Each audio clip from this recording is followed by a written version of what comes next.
Enthusiasm in this dangerous world. She not only has to face powerful enemies but also her own fears and struggles. How does a human girl survive in a world of werewolves and eventually become their queen? Chapter 30. What in the hell were you thinking? His hold on my upper arm releases as he all but throws me into his office. With this other hand, he slams the door closed. Her only purpose in life is to harm you, and you willingly put yourself within arm's length of her. Have you completely lost your senses? She was in a cage. Alpha Alexander. I shouted back. I moved to his desk and sat down in his big, comfy chair, mumbling. It's not like she was gonna go anywhere anytime soon. She could if she couldn't have done anything in her condition. When was the last time you fed her? To my agent extraordinaire, Madeleine Nilbe. Heartfelt thanks for your unfailing patience, enthusiasm. I asked suspiciously. We are not discussing prisoner living conditions. That is not your concern. 'Cause I'm just an itty-bitty female who needs to be coddled. I snarled with heavy sarcasm. Even better, I'm a human female, so I should just get out of werewolf politics. Huh. He approached the desk silently and full of anger. His fingertips pressed into the tabletop. Goddess? What has gotten into you? The opportunity for a completely inappropriate joke was on the horizon, but it was quickly erased as the white-hot anger boiling inside of a barely contained emotional box inside of my chest suddenly overflowed. I stood and slammed my palms onto the desk. I heard a satisfying groan from the wood beneath my palms. My baby brother was kidnapped because some psychopath werewolf had a fatal crush on your sister. He could be doing God knows what to my brother. And you want to know why I'm a little pissed off? To my agent extraordinaire, Madeleine Nilbe. Heartfelt thanks for your unfailing patience, enthusiasm. I stepped around the desk and moved toward the door. As expected, he grabbed my wrist and refused to release me when I tried to yank myself free. Phoebe, my voice was flat as I said, "Let me go."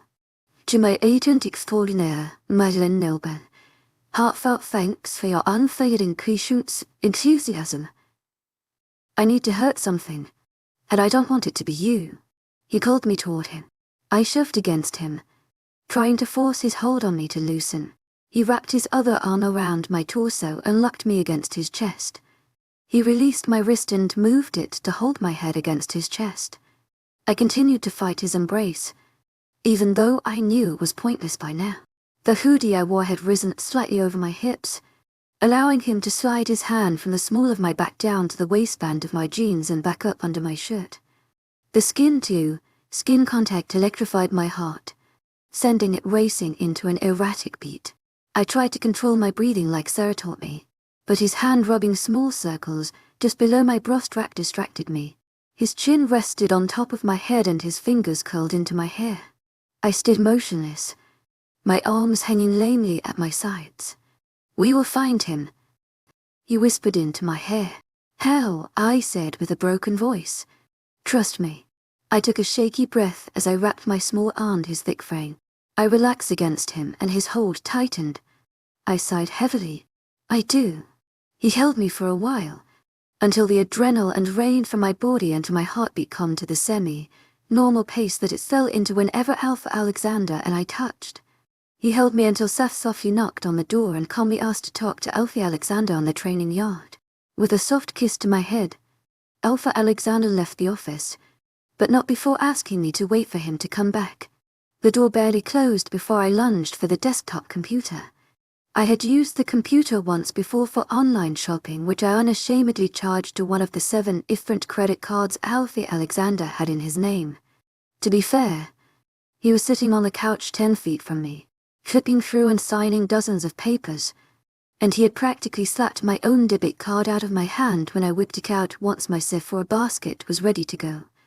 So, naturally, I visited a few other shopping websites that I had a wishlist basket for.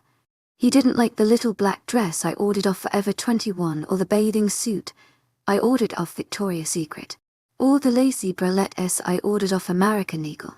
But I assured him they would be worn under tops. Not as tops.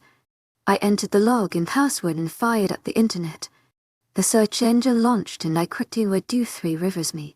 An hour later, I learned what it's called on Three Rivers Meet confluence, where the top 10 confluences occur around the world. Geneva, Switzerland was number 1, and other irrelevant facts about geology. Nothing gave me any indication about where Leo could be hiding Tommy. I hit the tabletop again, screaming in frustration before swallowing my anger and dissecting the conversation I had with the rogue. To my agent extraordinaire, Madeleine Noble, thanks for your unfailing patience, enthusiasm. I held my head in my hands, massaging my temples. That's where you can find him at Three Rivers. That was all she said. I had Googled every damn thing about Three Rivers meeting and I still hadn't. My head lifted. My eyes widened. She was talking about where Three Rivers meet. She was talking about a place actually called Three Rivers. I quickly typed Three Rivers into the Google Maps search engine. Ironically, 3 locations popped up in the United States. A lone pin dropped in California, Michigan, and Oregon. No packs lived in the Golden State because it was depopulated. Even in forested areas there was the risk of humans coming across a shifted werewolf roaming through the trees. Even after the federal government went to extreme measures to draw forest boundaries and directed hiking trails and banned shifted werewolf from specific protected national parks, some humans were dumb enough to sneak off the beaten path in hopes to find werewolves. Especially in California. The thought lingered in my mind. Leo could find the perfect place to lay low in California, considering there was a nearby pack to detect or threaten him. But with a growing pack of rogues, who were all dangers to themselves and those around them, Leo would need some place to allow them to roam. Michigan was scratched off the list because the nearest forest was over 1 mile away. That left Oregon. I zoomed in on the map and stilled when I noticed the surrounding area. The town of Three Rivers sat smack dab in the middle of Oregon, at the center of several forested areas within a mile of one another. My throat tightened and I felt my stomach curling on itself. I quickly mapped the directions to Three Rivers, Oregon. It would take 9 hours to get there by car. A plan quickly formed in my mind. The books I had skimmed through in the library the day after Alpha Alexander marked me were streaming through my thoughts. I printed the directions, deleted all the recent history from the web browser, and shut down the computer. I folded the directions and tucked them into my bra before sprinting up the stairs and into the bedroom. I traded my jeans for leggings and slipped on a thin tank top under my hoodie. I tucked all my cash and my driver's license from my wallet into the small pocket in the waistband of my leggings. My cell phone remained in my purse on the floor next to the bed, along with my credit cards and anything else that might be traceable. Jogging into the kitchen, I grabbed a banana off the counter and nearly swallowed it whole. With a water bottle in my hand, I made for the front door. I grabbed the doorknob, taking a deep breath before swinging the door open and marching purposefully out of the house and toward the training field. More than a dozen men and women were scattered around the training yard, sparring with one another. Some stood off to the side, chatting in small groups, their smiles and laughter wrapping around me and settling my nerves as I strode across the field and toward an neighboring building less than a quarter of the size of the pack house. As I passed, those who weren't sparring bowed their heads, which I acknowledged with a tight smile and dip of my chin. I stepped into the building, closing the door behind me. Rows of tables and cases mounted on every wall displayed a wide range of weapons. Only one other person was in the armory, a timid male named Carter. He was a few years older than me and was one of the wolves sent to train with us from a pack in New York. While he was quiet, he was deadly with every weapon we had. He was particularly fond of knives, which should have frightened me, but his shy personality erased all thoughts of thinking him a danger. As I stepped up to a case of handguns, Carter grinned at me. He slid the last of the daggers he was most likely practicing with back into its sheath. "Hey, Carter," I said with a gentle smile.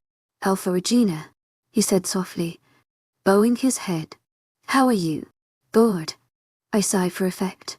"Thought he'd shoot a few rounds before dinner. How can I assist you?" I waved my hand, my eyes trained on the Colt automatic I had used during self-defense lessons with Sarah. "Not I'm okay. To my agent extraordinaire, Madeleine Noble, Heartfelt thanks for your unfailing patience, enthusiasm. Thanks to my agent extraordinaire, Madeleine Noble. Heartfelt thanks for your unfailing patience, enthusiasm. I made sure to look up at him and smile as I said, "I'll see you at dinner." He nodded and quickly backed out of the armory, leaving me alone. I grabbed the Colt and a Taurus 140G pistol, placing them both on top of the case and making sure they were loaded before grabbing an extra magazine for each. I took off my oversized hoodie and quickly slid on a holster around my torso.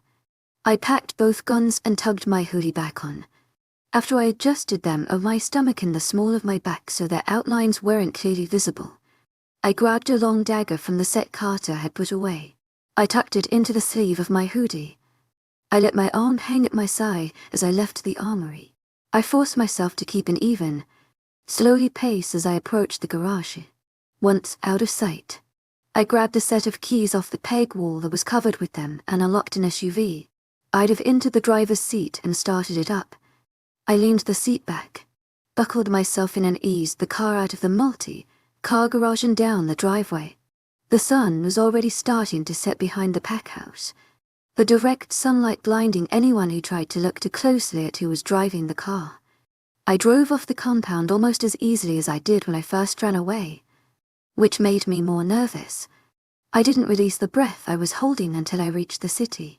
I pulled the directions from my bra before I merged onto the freeway. My body hummed with a mess of emotions: fear. To my agent extraordinaire, Madeleine Noble. Heartfelt thanks for your unfailing patience, enthusiasm. To my agent extraordinaire, Madeleine Noble. Heartfelt thanks for your unfailing patience, enthusiasm. But the most overwhelming emotion surprised me: sadness. As the SUV carried me further and further away from my mate, my heart clenched with pain and I felt the faded mark on my neck burn sorrowfully. It had been days since Alfie Alexander and I had last been intimate, something that saddened me but also assisted me in running off on my own. His scent on me was as strong and our mating bond, while still present, was dull, which would make it only slightly harder for him to track me. However, even though his mark was fresh, our bond was still strong. I forced my foot down on the gas pedal as something pushed against the back of my brain. After 3 minutes, a mental barrier broke and the pain and sadness I was already feeling doubled. It flooded my insides, drowning me in sorrow and uncontrollable fear. My name rattled against my skull, echoing painfully in my mind as Alpha Alexander's sudden voice nearly had me swerving off the road. The car in the next lane honked angrily as I swayed a little too close to it. Turn around now. His dominance pushed against my mental barriers, forcing my fingers to tighten on the steering wheel. "I'm so sorry," I said softly, tears falling from my eyes. "I just can't let this go on anymore. He wants me. I won't let another member of our pack put their own lives on the line. Not because of me, not if I can put an end to this." A sob came from my lips. I continued to talk, somehow knowing he could hear me, even though I wasn't mind-linking him. "I never told you something, and I'm sorry for the circumstance, but I have to say it now. Please." His voice was desperate. It tore me apart hearing him sound so broken. A laugh spilled from my lips, but it mingled with a sob and it sounded like a strangled animal. "You are the most headstrong and selfless, and gentle, and above all, the most difficult man I have ever met. You know." Another hybrid laugh escaped. "I love you, Gabriel Alexander, difficulties and all. And if I can put an end to this, I will, because I refuse to let anyone else get hurt because of me." I mentally placed a brick in front of the flooding emotions that were being unleashed on me through Alpha Alexander. I added another brick and another until a wall was built, with only one brick left to be placed. Gabriel hollered through the void. "God, no. No, please, please. Just tell me where you are. Don't come after me. Gabriel, I can't let him take you." "Too," I said in a low voice. "I love you and sorry." I shoved my warring emotions behind the wall and placed the last brick into place, sealing the wall completely with my own determination to keep those I loved alive. "Incoming, Tommy." I whispered to the setting sun. Incoming. Chapter 31. It was just past 2 a.m., and I had already passed through the moderately sized town of 3 Rivers. To my aching extraordinaire, Mazen heartfelt thanks for your unfailing patience, enthusiasm. After asking a gas station clerk where the thickest cluster of trees and the least used trails into the forest were located, I managed to pinpoint where Leo could be hiding. My body was rigid with alertness as adrenaline pumped through my veins. I had just merged onto Central Oregon Highway, US 20 West, and was nearing my designated left turn. My fingers tightened around the steering wheel as I drove past a sign for my upcoming turn. 14 miles. I was only 14 miles away from my little brother. Goosebumps traveled down my arms, chilling my heated skin.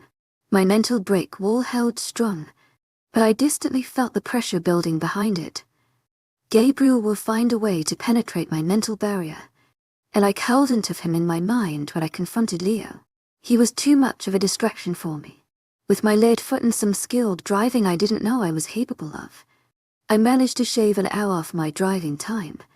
I didn't bother with the radio, so the silence looming in the vehicle gave me an awful sense of foreboding, and it forced me to question myself for the past 8 hours. What am I doing? In saving my brother. Leo will only give him up if he has me. I reminded myself sharply several times. I should have told Gabriel what Cassie told me. He wouldn't have let me go. I shouted in frustration to the vacant SUV. But he would have done something. Something that most likely would have gotten Tommy killed. My voice had a slight tremor in it. What if Leo kills you? He won't, I said strongly, and, surprisingly, I actually believed that. He won't because he needs me. Only you can bring Gabriel Alexander to his knees. That's what Cassie had told me when she first came for me in the high school over a month ago. He doesn't kneel to anyone, is what I had said back to her. He will if it meant saving your life. Leo needed me alive if he intended to make Gabriel submit to him. I had to believe that my plan will work. I had to trust that I knew what I was doing. I took a breath as sign for my turn approached. I slowed the SUV and crept onto the dirt road that would dead-end at the foot of a trail that had been closed off for months. From there, I would most likely have to hike until someone in Leo's pack sniffed me out. This will work, I told myself. This has to work. I parked the SUV and turned off the engine. I didn't bother taking the keys or even locking the doors. I only took my bottle of water and a flashlight from the glove box before Ray, strapping the gun holster on my torso, under my hoodie, and ditching the SUV. I climbed over the barriers that warned hikers not to enter for their own safety, which was just ironic considering why I was there in the first place. I dropped to the ground on the other side of the fencing and started making my way into the forest, my determination to save my brother overriding my fear.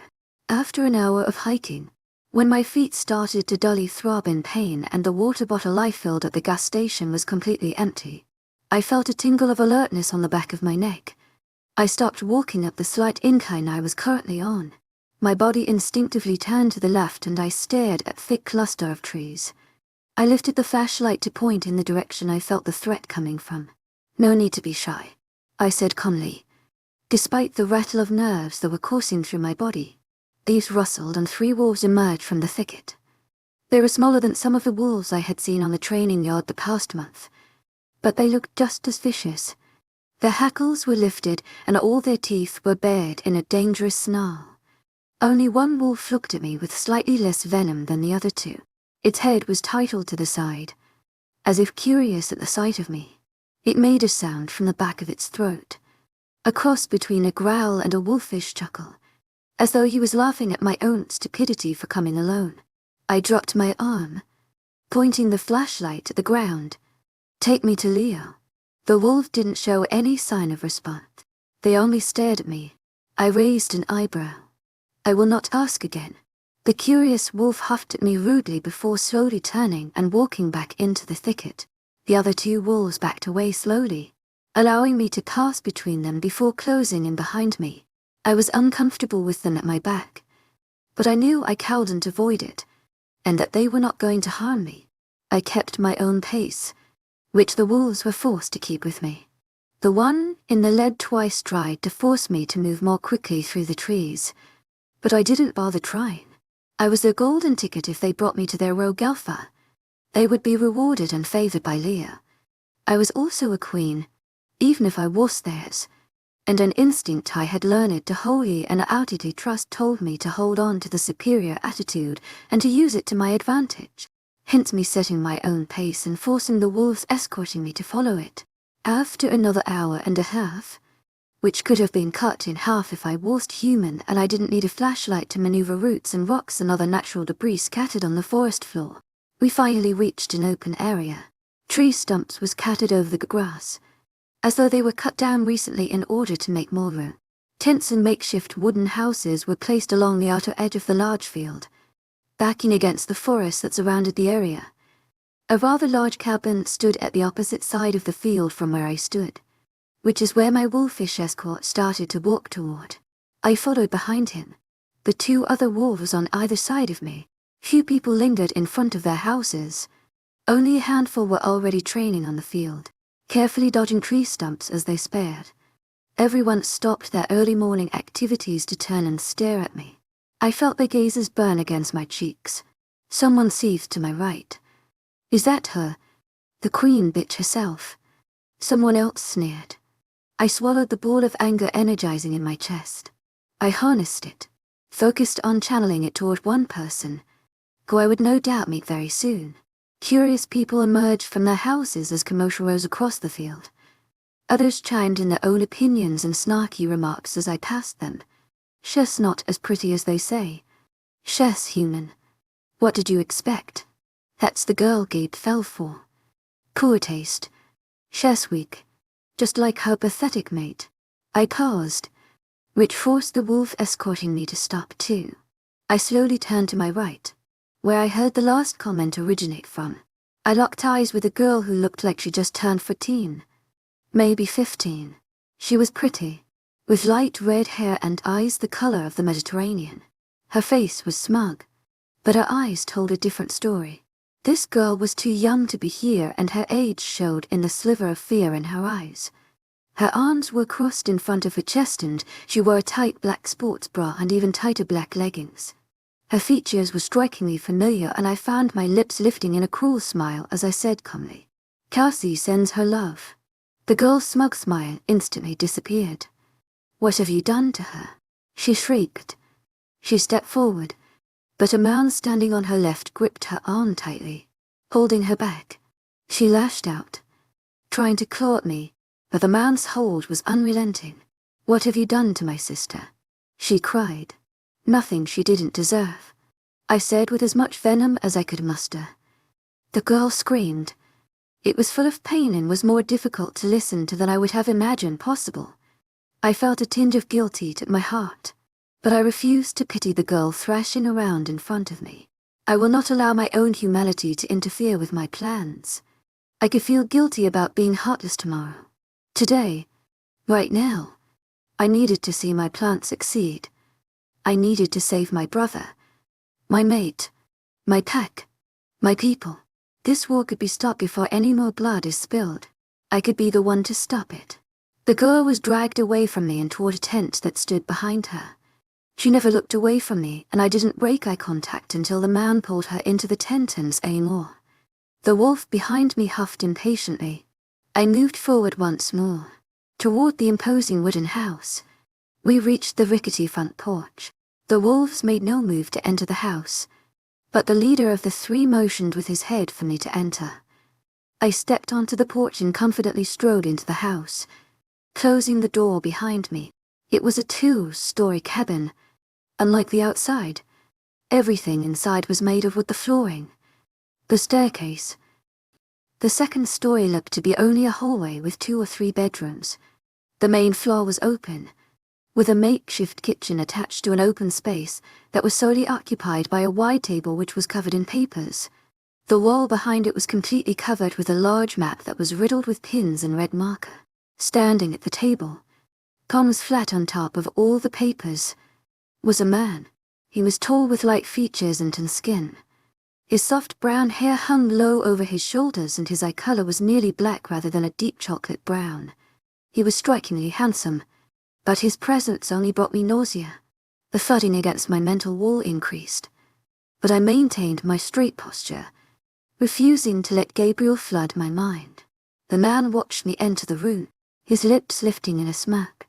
"Well, aren't you a pretty one?" His voice a rich baritone. No wonder he wanted to keep you to himself. I leaned against the doorframe, assuming a relaxed posture despite the roller coaster of fear and anticipation that coursed through me. He nodded at me in mock respect. "Your Majesty."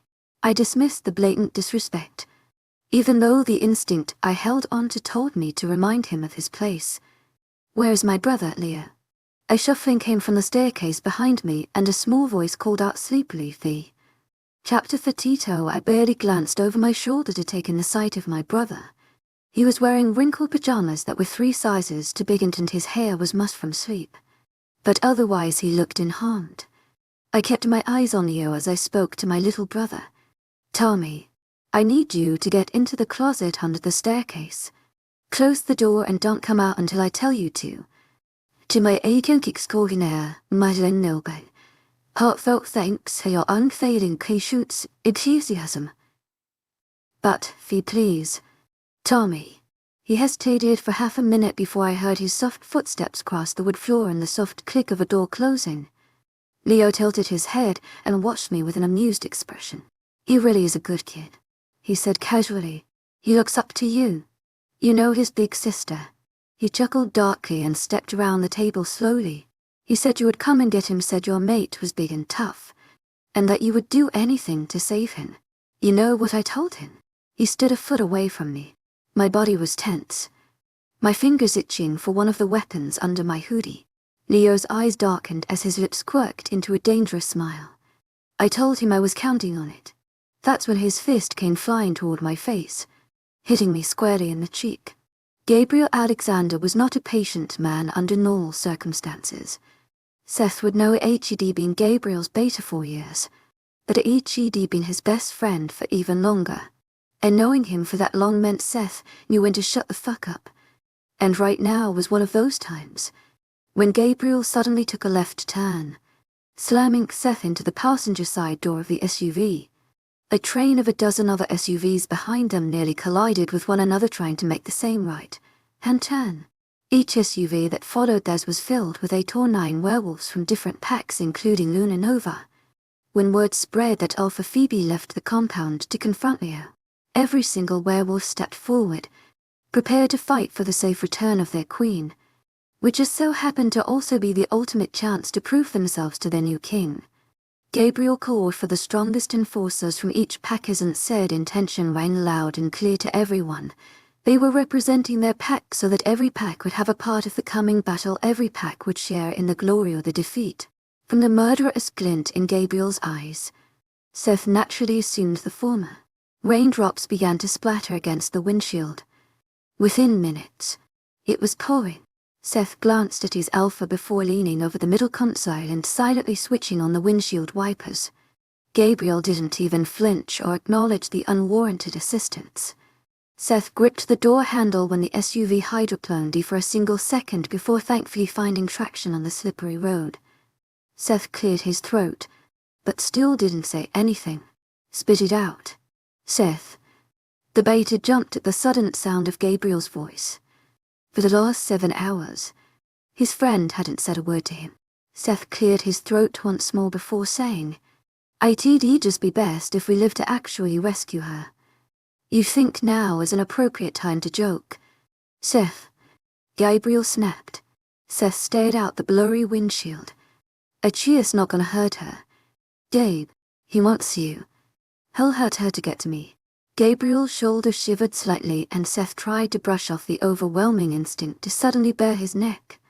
Gabriel's wolf was biting against the mental rope that he chained it down with. Its need to show dominance and be released to find its mate was incredibly strong. If the wolf had belonged to a weaker man, it would have already been unleashed. But Gabriel Alexander was stronger than any man Seth had ever met, including himself. Gabriel was Alpha Rex not because he was the subject of Leo's vendetta, but because he was the only werewolf who could rise to the challenge and actually succeed. The packs hadn't worked together like this in centuries. There were newfound friendships that strengthened pack bonds and united them together against the one who challenged the peace they had created amongst themselves. The rigorous training they had all completed over the past month made them a force to be reckoned with. Seth sighed and opened his mouth to say something reassuring when his phone suddenly chimed. He glanced down and frowned. Take a left. Gabriel actually used his blinker to 4 seconds before turning sharply. This time, Seth was prepared and gripped the oh-shit handle on the roof of the car, which helped prevent him from slamming into the door for the 7th time during the last hour alone. Gabriel sped down the dirt road until it panned out into a semi-parking lot occupied by a single SUV. Gabriel skidded to a stop next to the abandoned vehicle, barely putting the SUV in park before jumping out. He didn't bother turning off the car or closing his door. He launched his body into the forest. The tell sound of a braking bone, the only indication he was shifting before he disappeared into the density of the trees. SUVs pulled into the parking lot and bodies poured out of them. Almost 100 enforcers followed their king without hesitation into the forest. Seth brought up the rear, tearing his shirt off as his back bent backward unnaturally. He pushed one last mental message to his mate before erecting a wall in their mate bond to block her as best as he could from the pain he was sure to endure during the battle that was on the horizon. Julie paced Elf Alexander's office, chewing anxiously on her thumbnail. John patiently watched her wear a line into the rug from his perch on the couch. You should have gone with them, John, she said for the 6th time. John gave her the same answer for the 6th time. I belong right here. Beta, I don't need protection. John? Julie snapped. Your mate says otherwise. Achius overreacting, like he always does. She grunted. John watched her pace for another silent minute. They'll want to hear from you. Beta. Julie stopped pacing to look at Alpha Alexander's third in command. No you. You're either werewolf. John. You're his third. What can I say that Faye will even listen to? John leaned forward to rest his elbows on his bent knees. They need to see you. Beta. You are our leader until the Alpha or Beta return. You are who they will listen to. Who they will trust. I don't know what to say. Julie started pacing again. They can't possibly expect me to know what to say. Rely on your instinct. What instinct? Julie shrill-eyed. John stood. You're panicking. No shit in panicking. John. My best friend went off on her own. My mate is heading into battle. And I am the most worthless human being on this planet right now because I can't do a damn thing about it. Yes, you can. John stepped forward. You're Beta of the Lulinova Pack, as well as Beta to the Alpha Rex of North America. You have more power than you realize. You need to harness that power and put to ease the werewolves who are outside right now, looking for someone to turn to for answers. Julie suddenly understood the pressure Phoebe had been under for the last month and was prone to overthinking everything. Julie herself only just realized that because of her mate's rank, she was second in command of all packs residing in North America, and without Alpha Alexander or Seth on the compound, she was also head bitch in charge. Julie gripped the desk as her knees started to shake. I think I'm gonna throw up. John grimaced. Save it for later. No, it's not. John grabbed her gently by the upper arm and started dragging her out of the office. Make an appearance now. Puke later. He'll but shift Julie onto the front porch, where dozens of men and women were gathered, talking amongst themselves. Julie pulled on her mate's dominance, which was something he taught her to do. He had claimed her, and something she hadn't done since that day. The dominant strengthened her, forced her to stand tall and gaze evenly at the werewolves crowded on the front lawn. She tapped into the instinct she shared with her mate, letting it control her body as she stepped forward and addressed the crowd. In trying to think of what to say to you to ease your fears, but I find cannot lie to you. She tried to make eye contact with those nearest to her. Now is the time to ask the questions you undoubtedly have. Where are they headed? Someone asked from the back of the crowd. To my agent extraordinaire, Madeleine Noban. Heartfelt thanks for your unfailing patience, enthusiasm. Julie answered automatically. in the heart of one of the larger wildernesses on the west coast, which is where we managed to track the rogue pack. Or rather, where Phoebe managed to track them. What can we do to help? I need you all to stay alert. We haven't managed to track the wolves who took Tommy Carmichael, the younger brother Alpha Regina. We assume they left the area, but we cannot be sure. We don't know what the self-proclaimed Alpha Rogue plans to do, but we need you here in case of an attack at the compound or in the surrounding territories. John will assign you to patrol teams and you will scout the surrounding area in shifts. If you are not patrolling, you are training. Those are the instructions Alpha Rex left us with. Have they arrived yet? Judy glanced at the woman who spoke, her gaze softening when she met eyes with Sasha, one of the females who found her mate when she first arrived training weeks ago. Judy reached into the bond she shared with her mate. It was dulled and had been for an hour or so now. The last she heard from Seth was one sentence: "Thank you for giving me the best reason to live for the last 10 months. I love you." Judy. They're almost there. Sasha fidgeted with the edge of her shirt. A few other males who stood on the edge of the crowd shifted their weight from foot to foot, agitated and impatient. The need to protect the pack and the desire to join the fight filled the tense air surrounding the pack house. Will Alpha Regina be okay? Judy opened her mouth to answer, but a searing pain stabbed into her right shoulder, like a large beast was clawing into her back. She cried out and crumbled under the pain. John caught her and the crowd surged forward, voices clamoring. Julie gasped as the pain subsided. She gripped John's shoulder, attempting to stand on her own 2 feet. She stared straight ahead with dull eyes. It's begun. Chapter 33. I dodged a fist to my stomach, jabbing Leo with my elbow.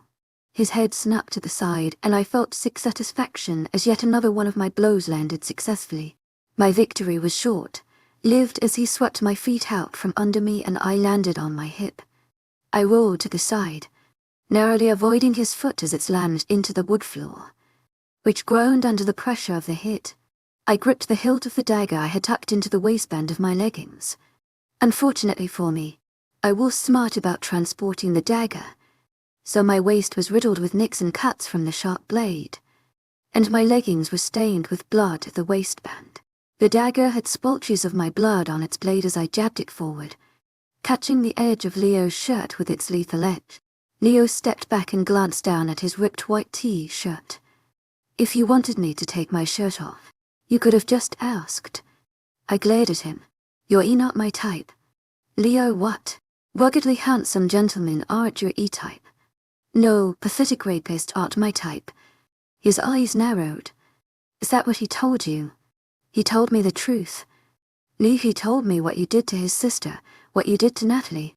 Don't say her name, he said with soft menace. You are the reason she is dead. To my agent extraordinaire, Madeleine Milburn, heartfelt thanks for your unfailing patience, enthusiasm. You killed her. I loved her. You raped her. You drove her to kill herself. You are the reason she is dead, not Gabriel. The only person you can blame for killing Natalie is yourself, Leo. He came at me. Like I expected, he would in a blind rage. He was sloppy in his punches, which helped me. I managed to stab him once in the side with my dagger. He didn't even flinch. His eyes were black and my instinct warned me that he was on the verge of shifting, but was holding himself back. If he shifted, he would be vulnerable for the time it took him to shift. According to Sarah, that could be anywhere from a few seconds to a few minutes or more, depending on the age and dominance of the werewolf. Leo lunged for me once more, and I was ready for him. Only, this time, he managed to knock the dagger out of my hand. His hand latched around my throat and he thrusted me against the wall.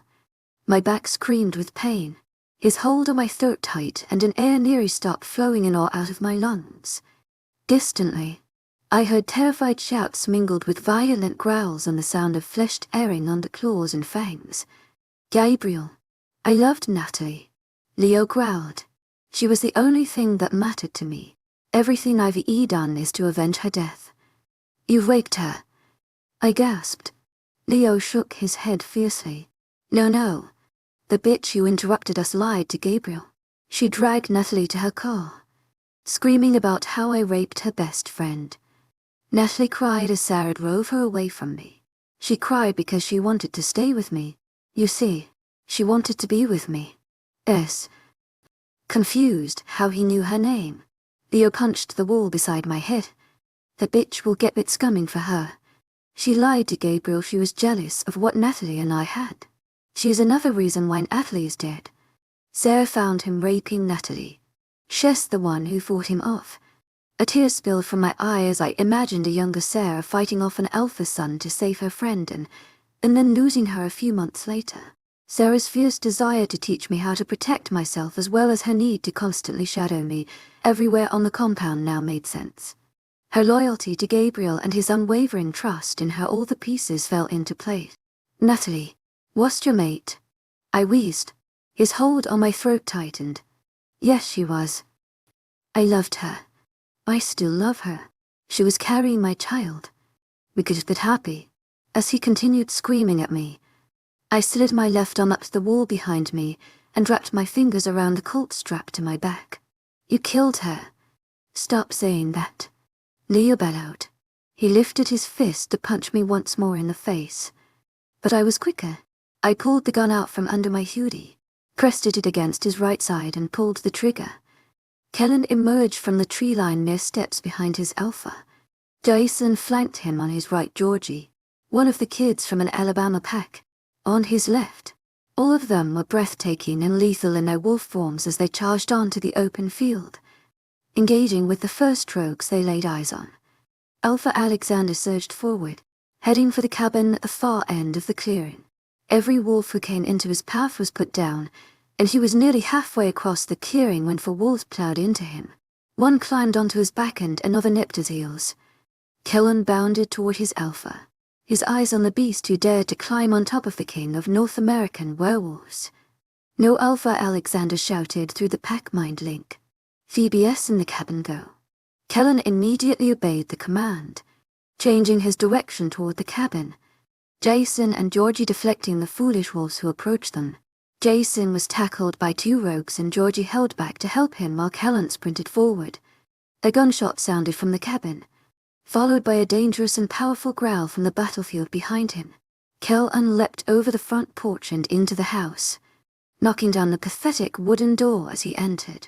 He barely had time to process the scene inside the cabin before he heard Phoebe's strong voice. Get my brother out of here. Phoebe ducked as a man who could only be identified as the infamous Leonardo Alvarez threw a punch with his left fist. He was bleeding profusely from a gunshot wound on his right side, the weapon itself lying useless on the wood floor several feet away from the fighting pair. Kellen lunged forward to defend his alpha, but instead, he ran into an invisible wall as Phoebe spoke again. Go. Now Kellen pushed against the wall that was preventing him from helping his alpha. Her dominance had evidently erected the wall so he couldn't interfere, so he had to obey her order when she commanded him to save her brother. He shoved against the command. To my agent extraordinaire, Madeleine Nilben, heartfelt thanks for your unfailing Chrishut's enthusiasm. He called to her, almost begging her to let him protect her. Get Tommy out of here, she screamed back to him through the mind link, as if on autopilot. Kellen turned and moved toward the closet under the stairs, which was where he pinned Tommy's scent. He shifted into human form, which took an agonizing couple of minutes. Before swinging open the closet door, Tommy scrambled to the back of the closet, tears streaking his dirty face. Kellen, he said softly, his eyes wide with terror. Kellen bent so he was at Tommy's eye level. Hey, little man. What's happening? Where's my sister? Let's get you to here. Tommy. Kellen reached out for the small 9-year-old. Tommy took his hand and stepped out of the closet. Kellen rushed him toward the door, but Tommy stopped to look into the open living room where Phoebe and Leo circled one another. The boy said, bewildered, get him out. She hollered as she lunged at Leo, a dagger in her hand. Kellen tried once more to push against the command, but it snapped back at him, forcing him to grab Tommy by the shoulder. Come on. But my sister Tommy Kellen started. But what cut off by the boy? We're not leaving without my sister. Kellen wrapped an arm around Tommy's waist, lifting him into his chest before sprinting out the front door. Tommy shouted into Kellen's ear as he clawed over his chest, his short arm reaching back toward the cabin. Go back. We have to go back. A wolf knocked into Kellen. He rolled in the air so Tommy landed several feet away from him as the beast fell onto his chest. He wrestled the animal down before Jason appeared and helped finish him off. Kellen glanced around for Tommy and saw him sprinting back toward the cabin. Jason caught up to the boy before Kellen did, blocking him so Kellen could scoop him back into his arms. The trio sprinted for the forest, Jason once more deflecting any wolves that came near them or blocked their path. Georgie found his way back to Kellen's side before all of them disappeared into the trees. Leo stumbled as I landed a sharp kick to his shin. He gripped his wounded side, his hand coming up bright red. Another kick forced him to his knees. He coughed and blood dripped from his lips to the floor. Are you sure you're even human? Last I checked. Yes, I held the dagger to his throat. He gave me a weak smirk. You're going to kill me now. I wouldn't take the satisfaction of your slow and painful death from my mate.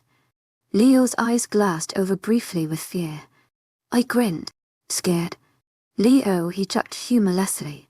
You're pathetic, mate. I kicked him in the shoulder, forcing him on his back. I stepped into the wound at his side. He shouted with pain as I calmly said, if you dare to insult my mate again, I will see to it that your death never comes, only everlasting pain. He moved too quickly, his arm latching around my ankle and forcing me sideways. I fell to the floor and he rolled on top of me. He gripped my wrist and forced my hand to tilt the dagger's blade toward my own throat. It slid across the tender skin at the base of my neck and I grunted at the flare of pain. I pulled on Gabriel's strength, allowing the wall I had built between us to collapse.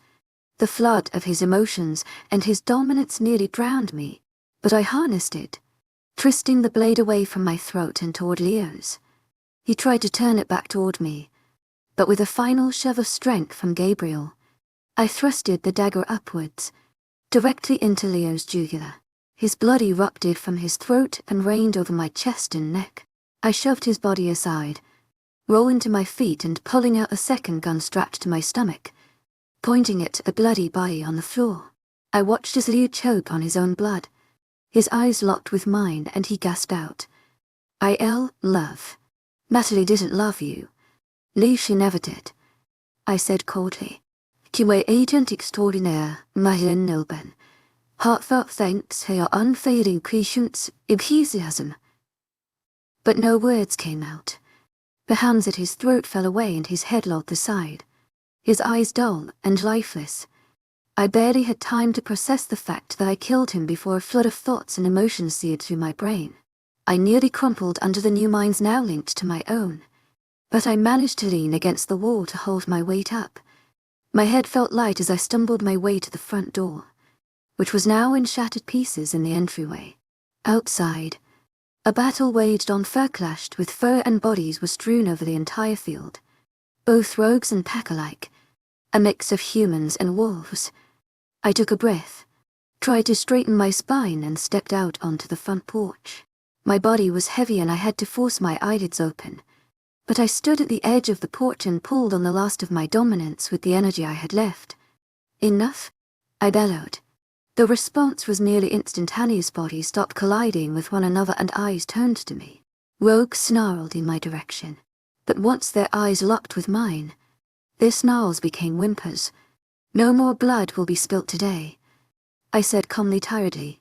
I held my chin high even as my body felt like it was going to collapse any minute. I pushed my dominance onto those whose minds were freshly linked to mine.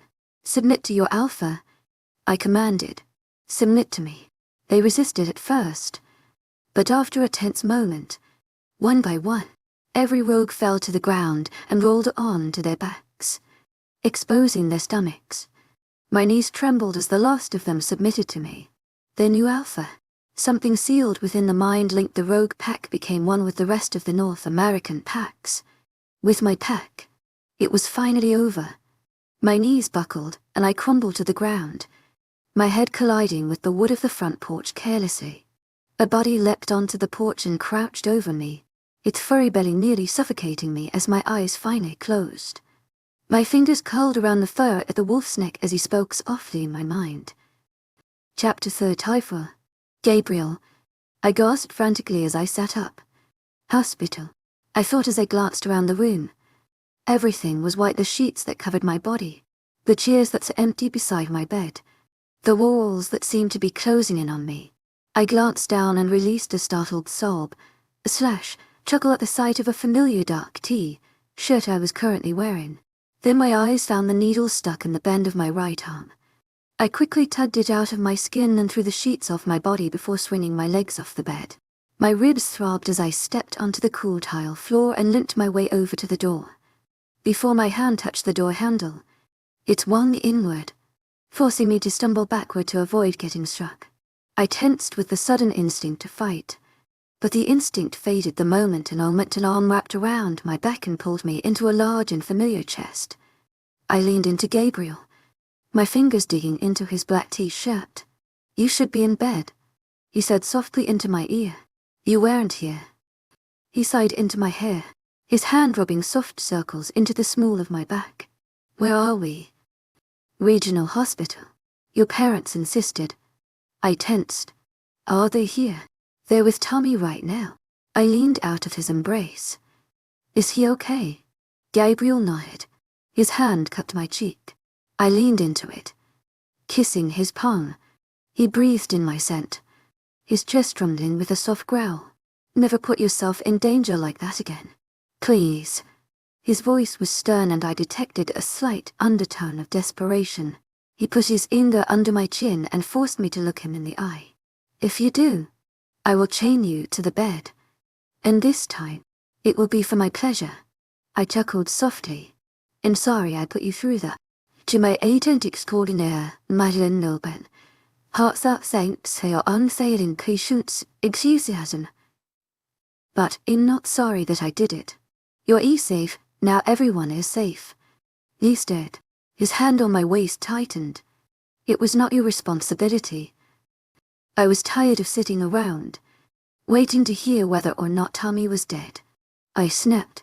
I closed my eyes and took a breath to collect my frenzied thoughts that were mingled with my mate's own angry images. I leaned my forehead against his shoulder.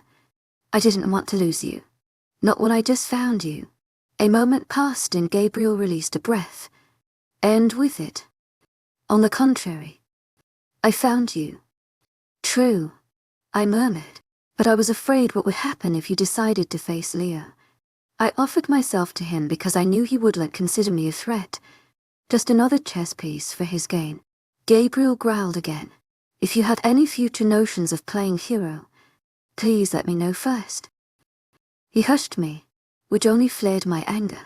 "If you won't stop putting yourself in danger for me, will you do it for our child?" My mouth opened to tell him something sarcastic, but then his hand splayed on my stomach, his dark eyes searching mine. My hand covered his and my eyes widened. What in pregnant?" He finished for me. His eyes danced with amusement as he saw through the bond the pieces falling into place for me. "Yes, Phoebe." My knees gave, but he was there, catching me before I collapsed to the floor. He carried me to the bed, holding me against his chest as he sat down. I turned in his lap, straddling his thighs and touching my stomach once more. "Pregnant," I said slowly. He watched me warily, as if waiting for me to faint so he could catch me. The month I had been training with Sarah. When I skipped my period, I figured it was because I was working out so much and my body was adjusting to its new physique. I had heard from some of the more athletic girls in school that it sometimes happened. The thought that I might have been pregnant was brief and fleeting. Tears fell from my eyes and I didn't bother to stop them. "Pregnant," I said more strongly, letting my smile grow. "Oh my God," I said softly, staring at my mate. "We're going to have a child." A thought struck me. It hit me. My smile dropped and I started talking faster than I usually did. "What if I'm a terrible mom? Oh my God. I can't even keep a plant alive, let alone a human being." I got an F on a summer project for AP Environmental Science because my basil plant kept dying. I don't even know how to change a diaper. What if? I was abruptly cut off from my panicky rambling by Gabriel's lips. I gave in to his passion briefly before he pulled away. His forehead touched mine. You're going to be a wonderful mother, he said with finality. But what if? Remember when you doubted yourself because you thought you wouldn't make a good alpha? He asked me softly. I nodded slowly. You sacrificed yourself to save your pack, to save all of our packs. That is 100 times better than a good alpha. He took my hands in his. Never doubt yourself again. You're going to be an amazing mother. I know it. I touched his cheek, kissed him softly. I do love you, Gabriel, with everything that I possess. Kissing my fingers. I love you, too, mate. I was tucked into Gabriel's side. My eyes closed. When the door to my hospital room opened, as if automatically, Gabriel growled, but ceased when my father stepped inside. My mate glanced at me, noticed I was awake, and gracefully slid out of the bed, repositioning me so I laid on my back, with the pillow propped under my head. I'll go find you some food, he said softly. I smiled tiredly. Only if I get the first bite. He gave me an amused small smile and kissed me on the forehead before walking out and closing the door behind him. My father came to sit beside my bed. He took my hand. You promised me. His voice cracked. I know. Dad, I'm so sorry. I can't imagine what happened. I'm fine, Dad. You're in a hospital. They told me you had internal bleeding and your ribs. It'll heal. Dad, I promise you. I'm fine. The last time you promised me, you almost died. His eyes flooded with tears, but he seemed too angry to let them fall. I'm here, Dad. I'm right here. Everything will be okay. Don't you ever put your mother through that again, he said sternly. I saw the emotion that he didn't bother to hide in his eyes. Don't put your mother and I through, that is what he really meant. I'll try not to. Dad, I said softly, but I need you to understand something. I'm an alpha now. I can't promise you that it'll always be safe, but I can promise you that I'm surrounded by people who will take care of me, protect me if need be. I'm not your little girl anymore. A single tear fell from my father's eye. He patted my hand and sighed. You'll always be my little girl. Even if you are a queen, you're still my baby girl. I love you, Dad. He kissed my forehead. I love you. To how is Tommy? I asked after a moment of silence passed between us. A cheer shaken. But he really wants to see you. Is he here? My father nodded. Your mother is checking him out of the hospital now. At that exact moment, the door swung open so quickly. I sat up and nearly pushed my father behind me. However, the small 9-year-old who launched onto the bed with me was not the threat I was expecting. He wrapped his arms around my neck and his legs wrapped around my chest V. I hugged my little brother tightly. Are you hurt, Tommy? He shook his head against my shoulder. Kellen got me out. I told him to go back for you, but he said he couldn't. I'm sorry, Tommy. My brother leaned away from me. He could have helped you. Wiping his wet cheek furiously. I know, I said softly. But it was his fight. Tommy stared at me for a long while. Thanks for coming for me, Faye smiled, putting him into another hug. I couldn't go on midnight adventures alone. Now could I? He laughed, like I thought he would. Can we go on one soon? He asked eagerly. I nodded. To my agent extraordinaire, Madeleine Nelben. Heartfelt thanks for your unfailing enthusiasm. Can Kellen and Jason come too? He asked excitedly. I laughed with him this time. Oh, that would definitely be an adventure. I'll ask them next time I see them. To my agent extraordinaire, Madeleine Nelben. Heartfelt thanks for your unfailing enthusiasm. My mother slid into the room, paperwork in one hand and tissues in the other. She leaned toward my bed and embraced me fiercely. I took in her scent, which hadn't changed since I was a child.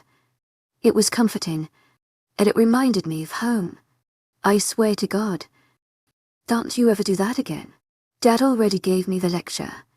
Mom, I said gently. Good, she said with a sniff. She leaned away from me, cupping my face in her hands. Do you need anything? I brought some clothes because I didn't know how long they were going to keep you here. They'll be fine once I'm back in my own bed. Another body entered my room. I'm afraid that won't be tonight, the new voice said. A woman in a white lab coat stood at the end of my bed. Hi, Phoebe. In Drive. O'Neill. How are you feeling? Any pain? I shook my head. I feel fine. To my agent extraordinaire, Madeline Noble. Heartfelt thanks for your unfailing patience, enthusiasm. She nodded, a knowing glint in her eye. That's when something struck me she was a werewolf. She was dominant, but I somehow knew what she was. She glanced at my parents. If you don't mind, Mr. and Mrs. Carmichael, I need to speak to Phoebe for a moment. My mom frowned. In her mother I understand. That mum. However, Phoebe is 18, which means she has the right to speak with her physician without a legal guardian present. My mother looked ready to argue, but I understood why. Drive. O'Neill wanted us alone, so I interfered. Mom, it's okay. I'll talk to you later. My mother's eyes flared, but my dad rested his hand on her back and quietly led her out of the room. Tommy hopped off the bed and followed after them. My mother instantly started arguing with Dad the second he closed the door. Drive. O'Neill waited until their footsteps faded before she turned back to me and bowed her head. Alpha Regina. I apologize for I waved off the apology. What do you need to tell me? Alpha Rex informed me that you know about your situation. You mean my pregnancy? She nodded. I just need to go over some facts with you. First off, this pregnancy will not be normal. Werewolf pregnancies are similar to human pregnancies in the matter of time, but the symptoms will be different. How different? For starters, since you are not a werewolf, you will not be called to the full moon like most werewolves are. However, your fetus will be. You'll need to take some precautions. I've spoken to the pack doctor, so she is aware of the precautions and will explain them as they come up. She sighed, her hands twisting in her lab coat pockets. If I'm being completely honest, Alpha Rex ordered me to tell you that you need to rest and stay away from danger, like chasing after rogues. I laughed out of shock at her admission. I appreciate your honesty, Dronell. Thank you for telling me. She nodded. If you have any questions or concerns, please don't hesitate to call me. She handed me her card and moved toward the door. Before opening it, she paused, turning back to face me. Thank you, Alpha Regina. She smiled softly, for saving us. With that, she stepped out of my room, leaving me with my bewildered thoughts.